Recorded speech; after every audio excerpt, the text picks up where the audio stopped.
Hello everyone, welcome back. I'm Boomy and today we are watching the ultimate camping build by TierZoo. Yes, this one is still not suggested by anyone, but I saw this run down my feed, so I decided to check this out. When it comes to camping, we're probably not talking about human camping. We're probably gonna talk about the animals that like to lie in wait for their prey. And this kind of hits home to me because I am not ashamed to say that in games like Modern Warfare, I typically go with, especially in larger maps, I typically go with the sniper rifle and then camp my way to victory. Um, yeah, apart from the skill challenge of actually trying to hit someone from far away, I don't know, that playstyle is fun to me. That probably lowers a lot of your views about me. Well, yeah, regardless, let's go ahead and check this out. So remember, if you like my reactions, don't forget to leave a like, let me know your thoughts on the video down in the comment section below, and consider subscribing. Also, I apologize for all the howling dogs at the background. They are my neighbor's dogs and they just won't stop screaming and it's getting annoying. I'm about to report them. Also, yeah, don't forget to leave your suggestions on what I should check out next. Again, I'm not receiving a lot of suggestions lately, so I'm just gonna go ahead and pick one that I like to check out until I receive more suggestions. That being said, let's go ahead and watch the video. This video was sponsored by CuriosityStream, and if you like it, there's a second one over on Nebula. More on that at the end of the video.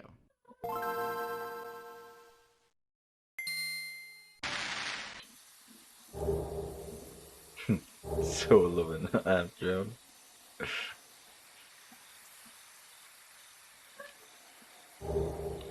Soul of an ant queen. Okay. Oh, holy shit.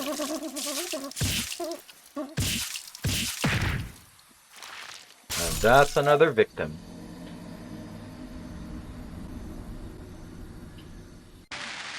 While factions like birds and mammals may seem like the most dominant builds in the current meta, the faction with the highest number of top tier members is undoubtedly the insects. No matter what your preferred playstyle is, there's an insect build optimized to command almost any niche you can think of. That's right. And despite their obvious drawback of playing in a lower weight class, many of the best insects can hold their own even against heavies. Today I want to discuss an insect build that often gets overlooked by the broader outside community, but one that insect mains tend to complain about all the time. I'm talking about the group of insects known as Neuroptera. This is the final form of one of the most fearsome builds in the entire insect faction. Let's take a look at its stats. So a quick overview of this build tells us that it has some of the lowest stats of any insect build. With no specialized weaponry, an extremely flimsy exoskeleton, terrible aerial maneuverability, and no special camouflage, this build doesn't really have much going for it. So why is it such a contentious build in the insect meta? Well, even though typically the final form of a build tends to be its most powerful form as well, this isn't always the case. When you shift the focus from the final form to the low-level larval form, suddenly things become a bit more obvious. There are two main strategies this build tends to adopt, and we'll get into both of them in a bit. But right off the bat, it's quite apparent that both sport crazy high power ratings for their size. This is due to their comically large jaws, which, aside from their fearsome appearance, I gotta say, that looks scary as fuck. I mean, look at its eyes bulging out of each other. Ability of being hollow. This allows the Neuropteran's other main offensive ability to come into play, their venom, which is injected through the needle-like jaws. This venom liquefies the targeted player's insides, allowing dude, liquefies your insides? Damn. Do they affect humans like that? Can we get liquefied? Them to be leached out later via the same hollow jaws. The two variants of this build are the Lacewing and the Antlion. Both have the same powerful jaws, but each of them also focus on another secondary stat to boost. For the Lacewing, it's defense, and for the Antlion, it's stealth. Let's start with the Lacewing. As said before, they're pretty unimpressive as adults, but their larvae are every aphid main's worst enemy. In addition to their powerful jaws, this build sports one of the most unique abilities in the game, the ability to create armor out of the remains of the players it killed. Oh, See, lacewings damn. have one of the lowest That's defense levels in cool. the game, being both extremely small and lacking a hard exoskeleton. Normally, this would put the lacewing on about the same level as a caterpillar in terms of how hard they are to Yeah. defeat, and they certainly are vulnerable as most players are right at the start of their playthrough. But yeah, by Oh, stacking the that shells looks of their victims on their crazy. back, they gain an impenetrable defensive barrier. It's so effective that the lacewing can survive an attack from an entire battalion of ants, something even players in higher weight classes can't Damn. always say. Once they've collected enough shells, they actually use them to form their pupa, which is required to level up all the way and reach their final form. This form lacks all of the powerful attributes of the larval stage, but it does give them the range of mobility required to complete the main quest. Yeah, I mean, if your goal is to survive until adulthood, which most insects goals are, then this basically takes you there. The antlion adopts a similar playstyle, but instead of its second ability maximizing its defense, instead the antlion focuses on stealth. Their burrowing ability lets them become almost completely undetectable in a matter of seconds, Skyrim. but it also has the secondary function of letting them burrow backwards continuously to create a pit trap. These pit Oh, traps are the main cool. reason the insect player base hates on antlion mains so much, since their entire strategy basically boils down to camping. The traps Yep. are tough enough to escape by themselves, but as if to make their opponents even more salty, antlions have the special ability to hurl sand at players to stun them, reducing the likelihood of them escaping even further. Oh man, Now, let's talk about that's gonna matchups. suck. So, the Lacewing's best matchup by far is I mean, as a camper myself, it feels good to finally get a lot of like kills just by standing in one spot, or in our case, hiding in one spot. against aphids, which are generally some of the weakest insect builds in the game, and mostly played by players looking to boost their XP gains while AFK. However, due to their defensive shield, they also have a good matchup against many of the common high-tier predators What the hell are these ants doing here? Why are they all hurled together like that? of that weight class, like the ladybird beetle and the ant. The antlion, as you can probably guess, also has an extremely good matchup against ants. In fact, probably second only to the anteater.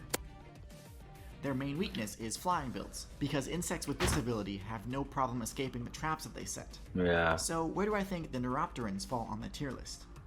Well, having B? a winning matchup against ants, a definitive top tier, says a lot. There are very few insect builds that can boast Alright, about that probably matchup. B.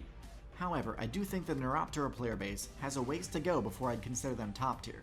The massive discrepancy between the sheer might of their larval form and their flimsy adult form doesn't need to be the case. Dragonflies have fierce nymph forms, with raptorial jaw parts that can spear other players. But their final form is also one of the most dominant air-to-air combatants in the game, rather Yeah. than just being a vessel to complete the main questline. So I would like to see the Neuropteran player base improve upon their I mean, hey, it works, right? Evolution has deemed this to be a viable strategy. So, adult build, since I mean, that in and of itself doesn't always mean that it's the best one, but not everyone is trying to be the best if you catch my drift. with a few tweaks, I could definitely see it becoming top tier. There actually is a third Neuropteran build that I haven't discussed yet. Praying One that mantis. actually does have an adult form worth discussing. It's called the Mantid Fly, and its Oh, lightning what? quick claw slashes make for a fantastic build for PvP. I've actually got an entire another video about it on my Let's Play series Oh, over on okay. Nebula, the platform that TierZoo is a part of. Some of you The already Let's found Play this, but Outside if you didn't know, videos? I've been running a bit of a secret project over on Nebula, where I'm uploading new, experimental types Yeah, of we've videos, seen this where content. I showcase the gameplay of an individual animal, and telling a story about what strategies it uses to overcome challenges and defeat its enemies. This particular video is something I'm really proud of, as the mantid fly is a grossly underrated insect.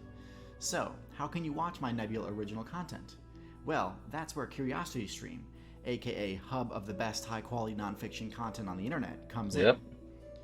Let's see what you CuriosityStream got. has partnered with Nebula to give all new CuriosityStream subscribers Alright, so we've seen this pitch before. Let's just go ahead and skip the link, right? Yep, here we go. Go ahead and check out curiositystream.com/TierZoo and get a 31-day free trial. Yeah, you'll be supporting TierZoo, and it helps him make fabulous content like this one. I'm not sure if this is still the catch though. If you go to his link, it's probably now more of a discounted yearly subscription thing.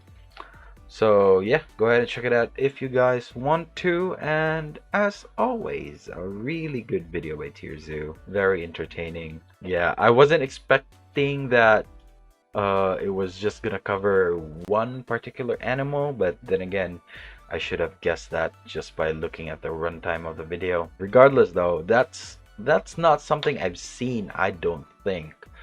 The antlion I've heard before. I've seen a couple of videos of it before, but I didn't really know that it was an antlion, and in my head I don't even remember what I started picturing when I heard the name antlion. But the other one, the one that builds a shell around using its like victims, I think I have seen that one. By that I mean like actually seen it. I can't remember when and where, but it looked very familiar because I've seen little bugs with like very furry, at least furry looking white, like their backs, right? So yeah, very interesting thing. I mean, I kind of get his conclusion that it might not be a top tier just because its like final form is a bit lackluster compared to the others. Like I said, for the most part, it's just trying to survive the larva stage, because what you hear mostly is that the larva stage is the weakest part, well, the weakest stage at least for a lot of the insects. But in this case it was the opposite. I mean, hey, if your goal is to just continue mating and then producing more offspring, and if you get to that stage more safely, then hey, it works, right? There's a reason why they're still not extinct because their build still works. Ah, man. Yeah, that's gonna be it for me today, guys. Link to my Twitter is down in the description below. Go ahead and check it out if you want to. And if you're new here and enjoy the video, don't forget to leave a like. Let me know your thoughts on the video down in the comment section below, and consider subscribing. Also, don't forget to leave your suggestions on what I should check on next. I haven't been receiving a lot of suggestions lately, and if you're still here listening to my voice, then for a majority of December, I'm probably gonna be focusing a lot more on YouTube reactions, for the simple fact that they are quicker to edit and quicker to like upload for you guys. I especially in December, I get really busy with work and a lot of other projects, so I don't really have that much time to sit down and actually edit. And the time I get to edit one anime reaction, I could probably already edit like 4 or 5 YouTube reactions. So yeah, but the lack of animes is just temporary though. Whenever I get bigger free times, I will still edit and record anime for you guys. So yeah, that's just temporary. We'll probably be back around next year, don't worry. So yeah, I've talked a lot too much probably for this video. So thank you so much for watching towards the end, and I'll see you guys next time. Bye.